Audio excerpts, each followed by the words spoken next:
और इंडिया ने ऐलान किया है कि हमने मिसाइल टेस्ट करना है 15-16 को। उन्होंने नोटिस टू एयरमैन, जिसको नोटम कहते हैं, वो उन्होंने इशू किया है। इसी में एक बहुत बड़ी खबर सामने आई है जिसके मुताबिक अगर हम मेडिसिन इंडस्ट्रीज की बात करें, एपीआई की बात करें, जिसमें दुनिया में सबसे ज़्यादा होल्ड, सबसे बड़ा हाथ चाइना का था, 40% का हाथ इसमें चाइना का था। वो इंडस्ट्री $250 बिलियन की चाइना से शिफ्ट हो रही है टूवर्ड्स इंडिया। वो जो वोंग यांग इंटरनेशनल सिविल एविएशन ऑर्गेनाइजेशन की तरफ से एक रिपोर्ट शाया हुई है जिसके मुताबिक इंडिया जो है सेफ्टी के मामले में, एविएशन सेफ्टी के मामले में 48 रैंक पर आया है, जबकि चाइना जो है 49th रैंक पे आया है। एक डायरेक्शनलेस कौम है, यानी लीडरशिप डायरेक्शनलेस, मालूम ही नहीं क्या करना है। इस बार इंडिया ने चाइना जैसी कंट्री को भी बीट कर दिया है एविएशन सेफ्टी। कोई तजवीज, कोई आइडिया, कोई माहिरीन मईशत को बिठाएं, कुछ करें। अल्लाह के बंदो, ये कशीदगी कम अज कम खत्म करो। हमारा जो टेररिस्ट इमेज है ना हमेशा से, तो ये जितने मुल्क हैं मिडिल ईस्ट के ममालिक हैं, जहां पर पाकिस्तान ने डिप्लोमेटिकली अपना फुटप्रिंट कम किया है, जिसके नतीजे में इंडिया का बड़ा है। एविएशन की और उनके डिफेंस की, उनकी सिक्योरिटी की, तो यार इंडिया से हर बंदा जो है पूरी दुनिया में फैला हुआ है। हर बंदा, हर घर में से एक आधा बंदा तो है। आप उनका रेमिटेंसी देख लो, इस दफा $100 billion, they have crossed $100 billion. यार बंदा सर पकड़ के बैठ जाए। नमस्ते दोस्तों, जय हिंद। हिंदुस्तान स्पेशल में आपका स्वागत है। दोस्तों, बंगाल की खाड़ी में भारत द्वारा लंबी दूरी की बैलिस्टिक मिसाइल के परीक्षण से पहले ही चीन की बेचैनी साफ तौर पर देखी जा सकती है। चीन का जासूसी जहाज युआन वांग 5 हिंद महासागर क्षेत्र में दाखिल हो चुका है। रिपोर्ट्स के अनुसार चीन का पोत पहले मलेशिया की तरफ बढ़ रहा था, पर जैसे ही मिसाइल परीक्षण के लिए नोटम जारी हुआ, यह मुड़कर हिंद महासागर पहुंच गया। भारत ने जो नोटम जारी किया उसमें 15-16 दिसंबर को 5400 किलोमीटर का जिक्र है। भारतीय नौसेना ने बताया कि सैटेलाइट और टोही विमानों से चीनी जहाज पर नजर रखी जा रही है। चीन की बेचैनी लगातार बढ़ रही है, इसीलिए उसने अपना जासूसी शिप हिंद महासागर में भेजा है। लेकिन भारत इसके बावजूद 15 से 16 दिसंबर को लॉन्ग रेंज की मिसाइल टेस्ट करने जा रहा है।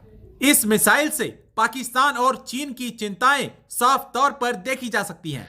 तो वो उनको ये है कि अच्छा, यहां पर उनकी बहुत बड़ी तादाद में उनकी फौज यहां पे नहीं, 40% फौज तो उनकी यहां पर है। तो वो अच्छा, साथ ही फिर ये है कि वो जो वोंग यांग जहाज फिर दाखिल हो गया है इंडियन ओशन में आज दोबारा, और वो आगे बढ़ रहा है। और इंडिया ने ऐलान किया है कि हमने मिसाइल टेस्ट करना है 15-16 को। उन्होंने नोटिस टू एयरमैन, जिसको नोटम कहते हैं, वो उन्होंने इशू किया है। लेकिन उसके बावजूद वो सोच रहे हैं कि अब इसको पोस्टपोन करें। क्या करेंगे? वो चाइना का शिप है, बहुत 400 का हमला है उसके ऊपर, सेंसर से वो कह रहे हैं रिसर्च है, ये कहते हैं स्पाइंग करता है चाइना। तो इशू सारा ये है, मैं जो बात कह रहा हूं वो ये कह रहा हूं कि ये देखें ना, मतलब अब ये कितने फ्रंट्स पे वॉर होगी। तो बात देखें ना, सऊदी अरेबिया है, तो सऊदी अरेबिया का आप कहेंगे सिर्फ उनका इशू ऑयल है इस वक्त, उनका इशू यमन है, उनका पड़ोस है आगे भी, इजिप्ट का इशू जो है। इशू बात ही होती है कि आपकी मतलब बहुत सारे इश्यूज होते हैं जो जिनकी वजह से आपकी इकोनॉमी आगे बढ़ती है, और जियो इकोनॉमी और जियो स्ट्रेटजी आपको साथ रख के चलानी होती हैं चीजें।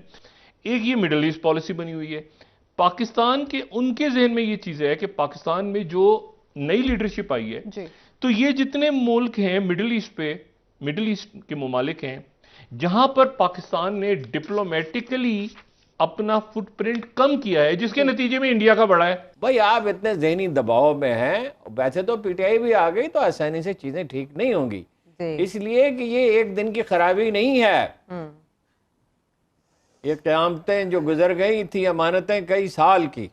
और एक अंजुम रमानी ने कहा था कि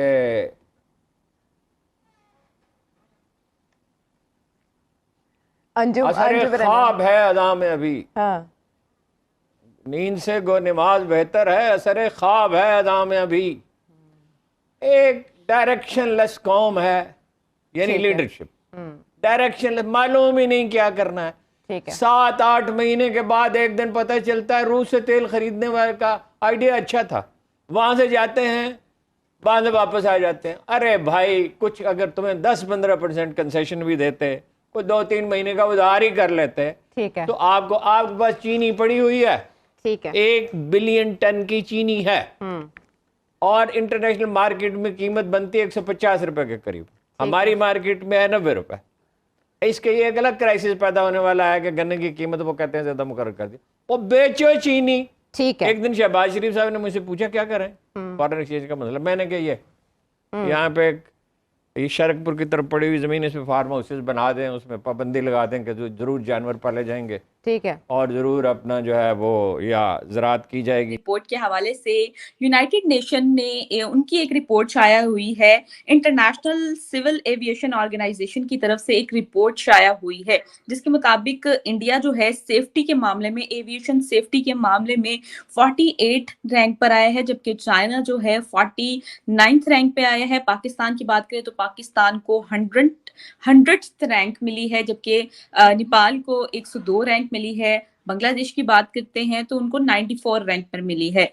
अब बात आ जाती है कि इस बार इंडिया ने चाइना जैसे कंट्री को भी बीट कर दिया है एविएशन सेफ्टी के मामले में, जबकि पाकिस्तान को तो बीट किया ही किया है, इवन कि टर्की को भी बीट कर दिया है। एक बहुत बड़ी अचीवमेंट है इंडिया के लिए कि इंडिया ने जो है सेफ्टी, एविएशन सेफ्टी के मामले में जो है बहुत ज्यादा सक्सेसफुली मतलब ये अचीवमेंट हासिल की है। हमारा जो टेररिस्ट इमेज है ना, हमेशा से टेररिज्म कंसीडर पाकिस्तान बहुत ज्यादा समझा जाता है, टेररिस्ट कंसीडर होते हैं पाकिस्तानी, वो बड़ा स्ट्रॉन्ग है।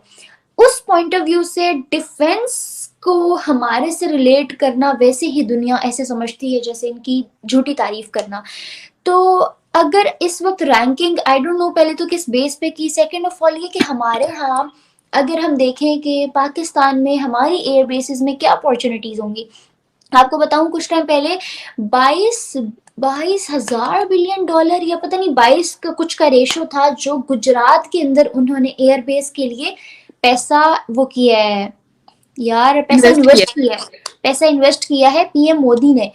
और अगर बात करूं उनकी एयरलाइंस की तो आपको पता है टाटा ग्रुप्स के साथ मिलके वो उसके प्रोजेक्ट्स शुरू हुए, टाटा ग्रुप्स ने उसका होल्ड ले लिया। मतलब वहां उस चीज पे कहीं ना कहीं काम चलता रहता है, कहीं ना कहीं उस चीज को ना स्ट्रॉन्ग करने में और ज्यादा स्ट्रेंथ देने पे फोकस होता रहता है, क्योंकि they are so focused on this one statement कि हर वो चीज जो हमें थोड़ा सा भी फायदा देती है ना, वो हमारी इकोनॉमी को स्ट्रॉन्ग कर सकती है। और ऑन अनदर हैंड साइड कोई भी चीज हमारे मुल्क में हमारे लोगों के मफाद के लिए अगर बनी है तो वो ऑटोमेटिकली हमारा फायदा है। अब अगर बात करूं सेफ्टी की, जैसे आपने कहा, तो देखो इंडिया में पिछले 4 सालों में एक भी दफा प्लेन क्रैश नहीं हुआ, अदर देन एक जो 2020 में हुआ, तो वो भी एक अलग सिनेरियो था, किस वजह से हुआ कुछ और 18 लोग, उसमें भी सिर्फ 18 लोग मारे गए। उसके अलावा पिछले 4 सालों में ऐसा कुछ भी नहीं हुआ। लेकिन अगर पाकिस्तान की बात करें या बाहर इधर उधर हमारे आस पड़ोस की और फॉरेन कंट्रीज की बात करें तो ऐसे सिनेरियोस बहुत ज्यादा होते हैं।